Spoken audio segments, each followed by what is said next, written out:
ప్రార్థన ఇంకా మా చిన్నబాబు వాళ్ళ హాస్పిటల్లో వాళ్ళ ఒక అమ్మాయికి ఒక మ్యారేజ్ అంటే వెళ్ళారు స్టాఫ్ అందరూ వెళ్ళిన తర్వాత టైము మరి లేట్ అవుతుంది, మీరు పడుకుని పోండి అన్నాడు.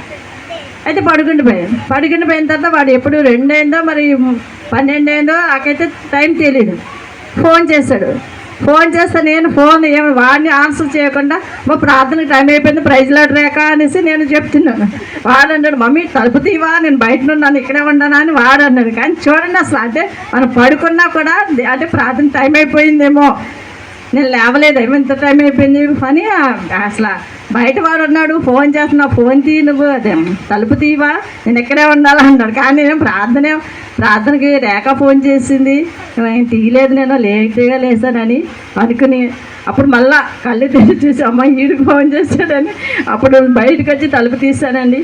అంటే మన ఆలోచనలన్నీ కూడా ప్రార్థన. ఒకప్పుడైతే ప్రార్థన తెల్లవారుజాము 3 గంటలకు అలారం పెట్టుకున్నా చాలా బద్ధకం అండి లేవడానికి.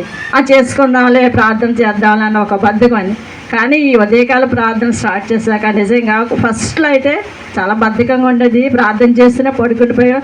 అలా నాలాంటి అనుభవం చాలామందికి ఉంది. కానీ అది తర్వాత చాలా ఇంకా అవన్నీ కూడా అసలు ఇప్పుడు నిద్ర రమ్మన్నా రాదు. ఎవరే సాక్ష్యం చెప్తారో, ఎవరే వాక్యం చెప్తారు, ఎవరు ఎలా ప్రార్థన చేస్తారని అది అంటే దేవుడు ప్రతిరోజు కూడా మనతోటి మాట్లాడుతున్నాడండి. అది అనుభవించిన వాళ్ళకు మాత్రమే తెలుస్తుంది. హల్లెలూయా, దేవుడిచ్చిన సాక్ష్యం దీర్ఘం కాక. అలాగే మన మధ్యన ఇంకా చాలామంది